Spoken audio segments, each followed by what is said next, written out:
if I'm rebooting for next season, would you rather have Ron Rivera's team or Nick Sirianni's team? That is a really, really difficult question for me.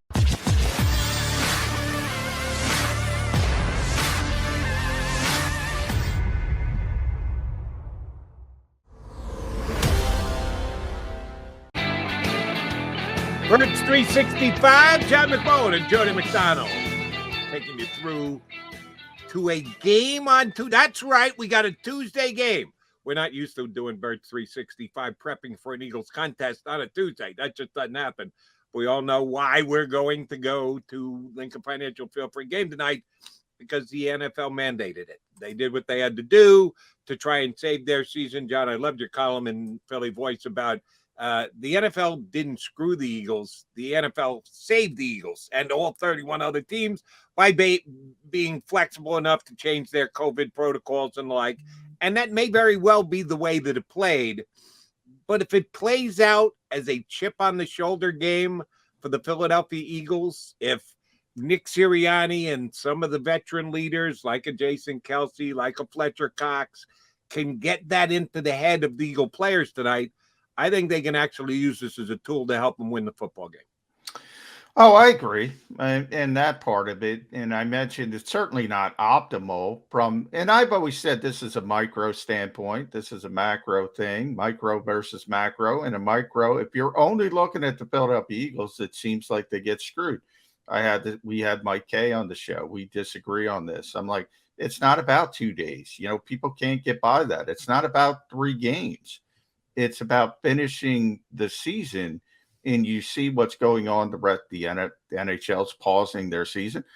Jody, what does that accomplish? What does that accomplish for the holidays, for the Christmas season? I'm surprised the NBA is now having teams sign extra players to throw out sort of, Jimmy McGinty, Shane Falco for replacement bands, the movie, replacement level players to play NBA games, essentially, if you don't have enough guys. I mean, you either go down, I'll have the discussion with people if they want to have the discussion that we should be playing professional sports. If you want to have that discussion, I think it's above board. If you're going with all this nonsense, and I heard this from the Eagles, and I'm going to be honest about this whole nonsense that we're adhering to the protocols and certain other teams are not, that's hooey. What happened to Landon Dickerson? What happened to Andre Dillard? Did they just raise their hands and all of a sudden say, I'm not strictly adhering to these protocols? The CDC just came out this morning that the new variant is, again, responsible for 75% of the new cases. It's 70% more contagious. It's coming for everybody. It's coming for the Eagles. It's coming for every team in this league. And unless they did something, they weren't going to finish the league. NBA and NHL are going to have to follow suit. We'll see if they have the testicular fortitude to do so, or if they don't, shut down the sport. If you think it's that big of a health risk, shut it down. And none of the leagues are going to be shut down. Don't kid yourself. They're all kneeling at the almighty dollar altar, and they're going to do what they have to do to navigate, negotiate, to keep the season going and keep the money flowing. The one thing I have a problem with comparing the NBA and the NHL to the NFL is once a week, you've got some flexibility. You've got the ability to move games around, despite the hue and cry from Philadelphia. How dare they move our game to a Tuesday? Well, they did, and it's going to be played tonight. And the NFL can do that. The NBA and the NHL don't have that possibility. They start postponing games. Now you got to shoehorn them back in at a later date with travel accommodations. It's a hell of a lot more difficult for the NBA and the NHL than it is the NFL. The NFL is actually doing what it needs to do, and one of the reasons why is they can. The schedule allows them to do that. But you just have to be a little flexible, like Philadelphia is here, and deal with what the Eagles are going to have to deal with this we're seeing off the chart COVID numbers, and we don't know yet if the asymptomatic guys are just like have a cold.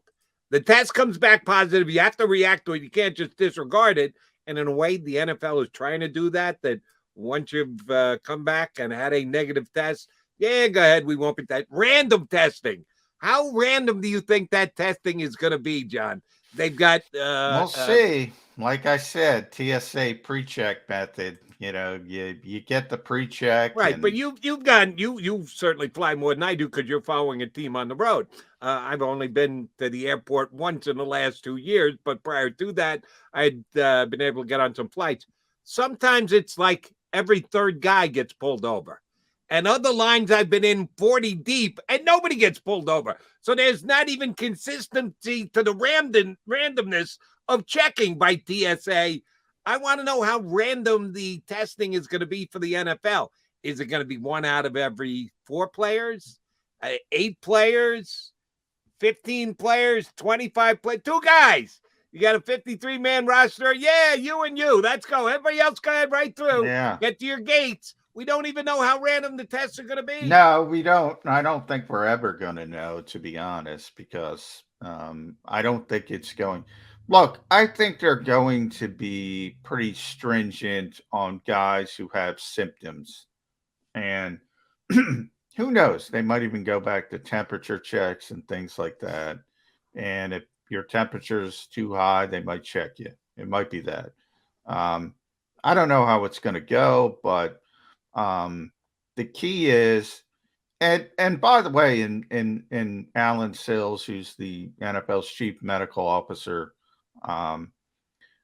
pointed this out, and he's correct. If you go to your doctor today and you say, I want a COVID test, they're not going to test you unless you're showing symptoms. And that's the way the healthcare industry as a whole is approaching this. Now, you can go line up on the street in New York, as you see the signs of people doing yesterday, and everybody's making money off this. And COVID testing, you can go get it. You can go get home testing. You can do it.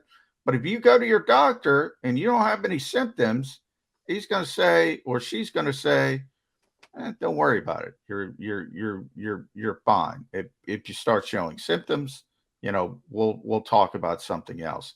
And that's the way the NFL is going. And by the way, I think they're right.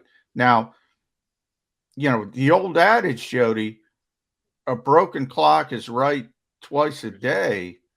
I don't think they're doing it for any altruistic motive to protect people or anything of that. They're doing it because they want to get the season in and they want their money and they got to provide their product to get their money. But a broken clock is still right twice. They got this one right. Maybe not for the best reasons, but they got it right. Johnny Mac, let me give you a reason why I think the Eagles are in better shape to win this game than the Washington football team tonight. Not just the amount of players that are going to be out of the Washington lineup, which is ever shrinking. It was 20 plus on the COVID positive side prior to Sunday before the day that the game was supposed to be played. It's now down into the teens, but they still got a lot of guys that are going to be out. And a key element will be find out today who's going to be actually the quarterback of the Washington football team. We don't know yet. It could be Taylor Heineke. But then again, Taylor Heineke, he's Taylor Heineke. Okay, Yeah. so don't get overly worked up. It's not like they're getting Patrick Mahomes back. Okay, it's Taylor Heineke, but it's better than either Kyle Shermer, who hasn't played, and or Gail Gilbert Grape, who may or may not be able to move the football team tonight if he hops in there. Who ate Garrett Gilbert Grape? Who ate Gilbert? What was the name of that movie, Jerry? Who ate Gilbert Grape? I don't remember. Was that Johnny Depp who played Gilbert Grape? I think. Johnny Depp.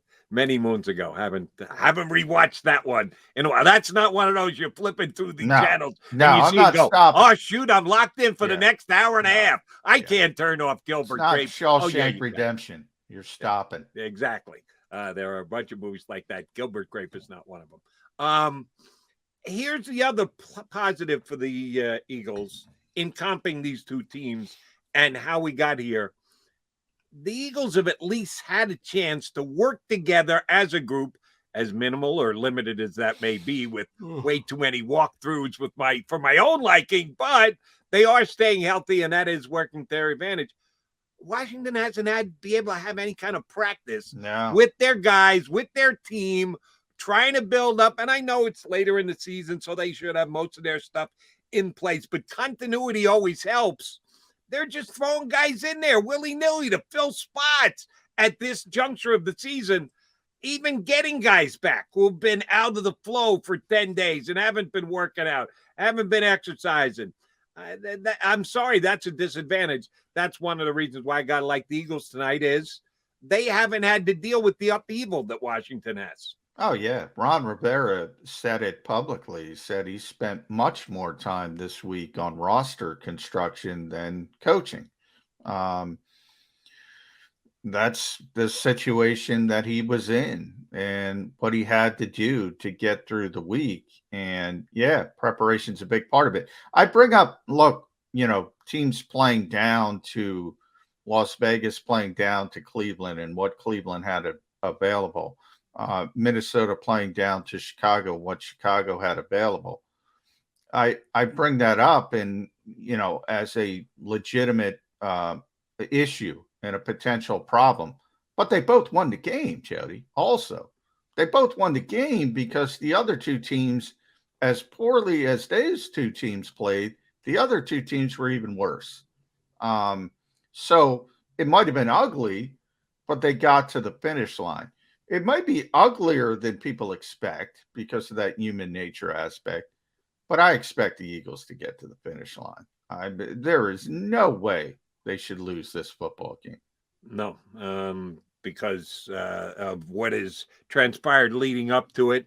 And just if we turn back the clock and go back to even the Eagles' bye week, if they had been playing the Washington football team after that giant debacle up the turnpike with Jalen Hurts probably having his worst NFL start ever, I'm going to tell you that I think the Eagles are just a better team and have a better roster than Washington.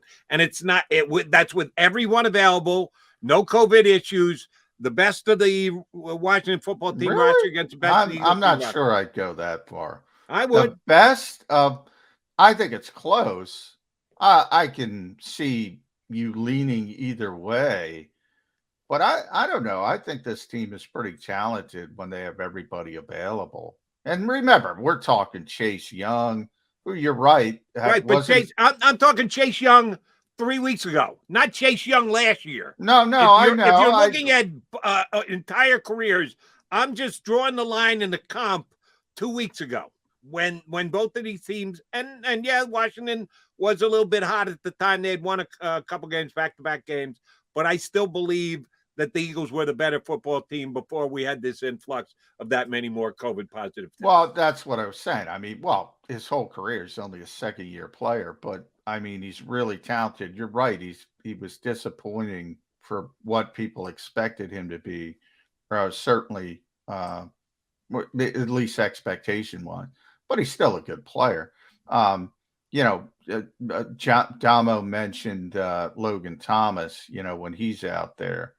I don't think it's a great team, but before the season, I would have said Washington is slightly more talented than the Eagles, but I think it was really close. But it doesn't matter. But I think it's Ron Rivera's got that team headed in the right direction from a talent standpoint. Terry McLaurin, we know. He's been an Eagles killer early in his career. Curtis Samuel's been injured for most of the season. He's not going to play again. Cam Sims is up. They got some receivers, certainly better than the Eagles. Offensive line is not what the Eagles would be, but it's gotten better. Brandon Sheriff, who's not going to play, but he's one of the best guards in this league. They lost their starting center, who's not Jason Kelsey, but he's pretty good. In Chase Roulier, and we know they lost Ryan Fitzpatrick and they went to Taylor Heineke and Kyle Allen. They have depth at least. Of course, none of them are going to play, and on and on and on. And then we know the defense. The defense is talented. The problem with the defense is they didn't live up to that talent Right. early in the season, but they're still talented. You would take Chase Young over Josh Sweat and Brandon any Steve. Eagle defensive end, yes, Yes. including our good friend Brandon Graham, who's not playing. Give me the young guy over the old guy every day of the week, even though he was having a loud year.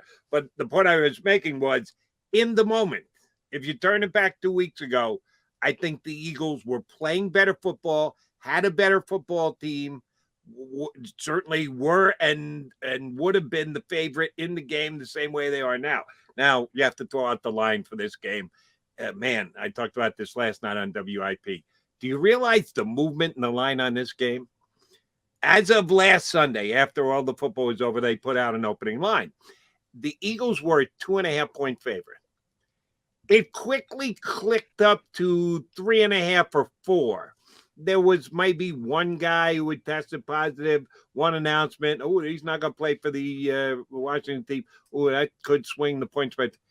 Then came the avalanche of positive tests for Washington, including their quarterbacks. The line went from 4.5 to 9.5, and peaked at 11.5. The Eagles were an 11.5-point favorite at one point because it looked like Washington was going to be so decimated by COVID. It has now come back down to 6.5, and that's probably what it's going to hit at tonight. We'll see if there are any late changes because of players getting reinstated. Yeah, there's a reason they're a 6.5-point favorite.